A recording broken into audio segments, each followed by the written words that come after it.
Hey everyone, this is Barewire with HESNG.com.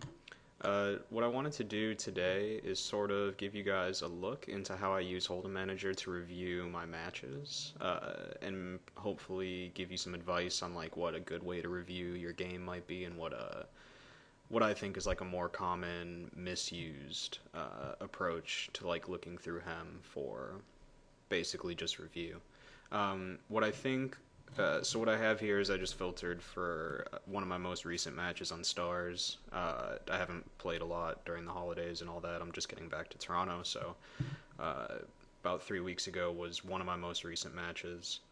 The hands here are sorted by pot size, which I think is like where a lot of people start, and I think that's generally a mistake because most of the largest pots are going to be somewhat uninteresting. If you look through these top couple, you're going to see like full house. Well, it doesn't show my opponent's cards, but it's like full house against straight and trips against trips and things of that nature. It's sort of like uninteresting spots to look into. Even though they're the biggest pots, they're probably not having the biggest effect on your win rate against somebody. Another thing people will tend to look at is they'll go to the graph. They'll check showdown winnings, non-showdown winnings. Against him, I was breaking even non-showdown. I was winning at showdown.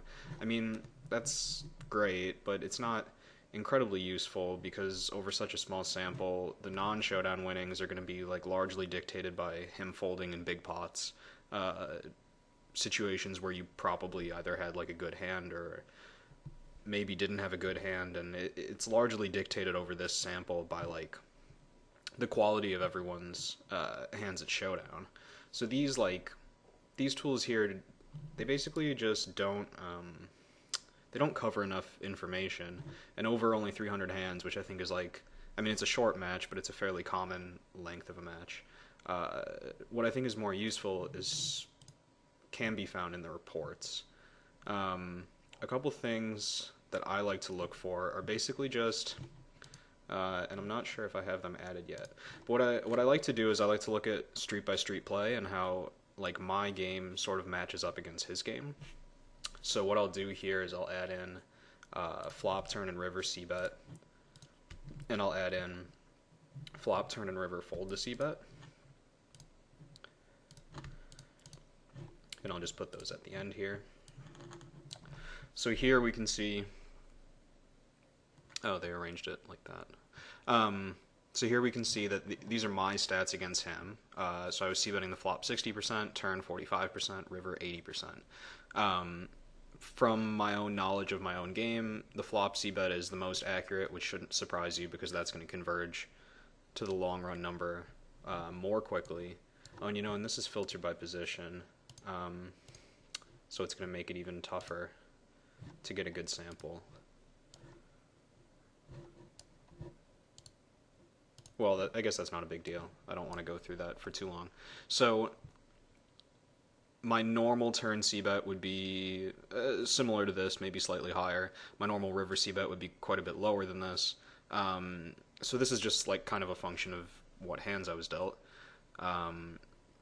But what's important to look at now, and also the fold to c-bet, I was folding to him 20% on the flop and 100% on the turn.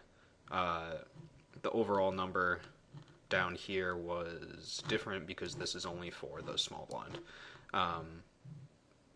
So the overall number, I'm folding 46% on the turn, I'm folding 50% on the river. I want to check sort of the inverse now, and I want to see if those stats sort of match up against him in a way that was good or if it was bad. So all I have to do here is change this to my opponent.